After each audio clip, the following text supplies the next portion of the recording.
خیلی خوش اومدید به ویدیو جدید از بازی کال آف دیوتی موبایل. بچه توی این ویدیو میخوام موضوع دایموند کردن گان رو بهتون یاد بدم که همین. و آخر ویدیو هم چیزی میخوام بهتون بگم که آره دیگه. خب بریم. خب بچه برای دایموند کردن گان اول باید شما گانتون رو گلدش بکنید. اوکی، حالا گلد کردن گان هم بذارید دیگه همینجور بهتون بگم دیگه. حالا گام بیارم که گلد نکردم. صبر کن.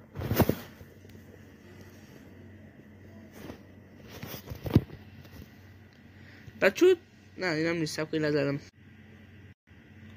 خب این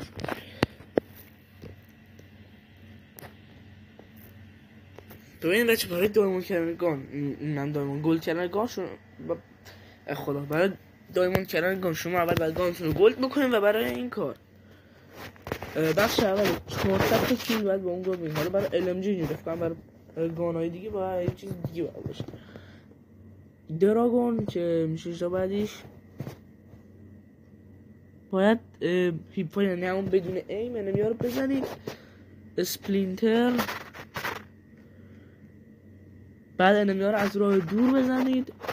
تایگر هم باید با 5 اتچمنت فول اتچمنت، همون فول اتچمنت به انمی‌ها رو بزنید دیگه. این گوشه خودش مینویسه چند تا باید بزنید که جانگل باید هدشات بزنید و آخری هم که رپتایل باید بدون این که چه بهش میگم، بدون این که اتچمنت روی گانتون باشه، یعنی هیچ اتچمنت خالی روی گانتون باشه کیل بگیرید. حالا برای دایموند کردنش چی؟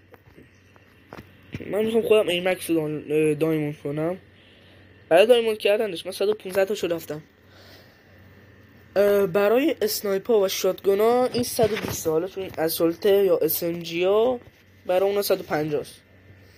خب برش باید چیکار کنیم؟ باید توی هر مچ 10 تا کیل با اون گارن بگیرید. یعنی 150 تا مچ باید برید تو همون 150 تا مچ 10 تا کیل فقط داخلشون بگیرید. من یه بار دیگه توضیح بدم اینو. هر مچ که میرید باید چی کنید؟ 10 تا کیل، فقط 10 تا کیل بگیرید تا یه دونه براتون حساب کنه. بعد باید شما 150 بار این روند رو تکرار کنید. همین بچه، همین بود این ویدیو دیگه تموم شد. بچه امیدوارم از این ویدیو خوشتون اومده باشه. تا ویدیوی بعدی